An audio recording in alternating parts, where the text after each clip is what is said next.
അനശ്വരരായ ഒഞ്ചിയം രക്തസാക്ഷികളുടെ സ്മരണ പുതുക്കി കമ്മ്യൂണിസ്റ്റ് പാർട്ടികൾ. CPI CPM പാർട്ടികളുടെ നേതൃത്വത്തിൽ അന്ത്യവിശ്രമം കൊള്ളുന്ന പുറങ്കര കടപ്പുറത്തെ സ്മൃതി മണ്ഡപത്തിൽ പുഷ്പാർച്ചനയും പ്രതിജ്ഞയും നടത്തി.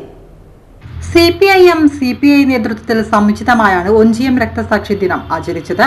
രാവിലെ ഒഞ്ചിയം രക്തസാക്ഷി സ്ക്വയറിൽ നിന്നും നേതാക്കളും പ്രവർത്തകരും നിരവധി വാഹനങ്ങളുടെ അകമ്പടിയോടെ രക്തസാക്ഷികൾ അന്ത്യവിശ്രമം കൊള്ളുന്ന പുറങ്കര കടപ്പുറത്തേക്ക് സ്മൃതി പ്രയാണം ആരംഭിച്ചു. പുറങ്കരയിലെ ബലികുടീരത്തിൽ പുഷ്പാർച്ചന നടത്തി പ്രതിജ്ഞ പുതുക്കി അനുസ്മരണ യോഗം CPM ജില്ലാ സെക്രട്ടറി അംഗം മെഹബൂബ് ഉദ്ഘാടനം ചെയ്തു.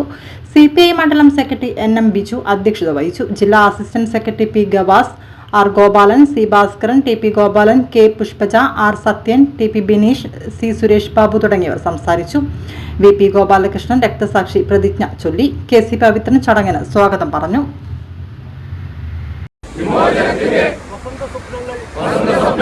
സ്വന്തം ചോരയിൽ നട്ടുപിടിപ്പിച്ചവർ അനീതിയുടെ രാജസിംഹാസനങ്ങളെയും ലീലറകളെയും കോട്ടകിനാവുകൾ തീക്കനൽ പാതയിലൂടെ തീപ്പന്തമായി തീർത്തവർ മാനത്ത് നക്ഷത്രമായി കത്തിജ്വലിച്ച്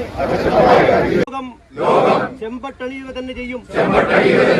ഒഞ്ചിയത്തെ ചെന്നാട്ടുതാഴ വയലിൽ കയ്യൂരിലെ കഴുമരങ്ങളിൽ ആകാശത്തുയരുന്ന ചോരപ്പതാകയിലെ ചെന്താരകങ്ങൾ നിങ്ങൾ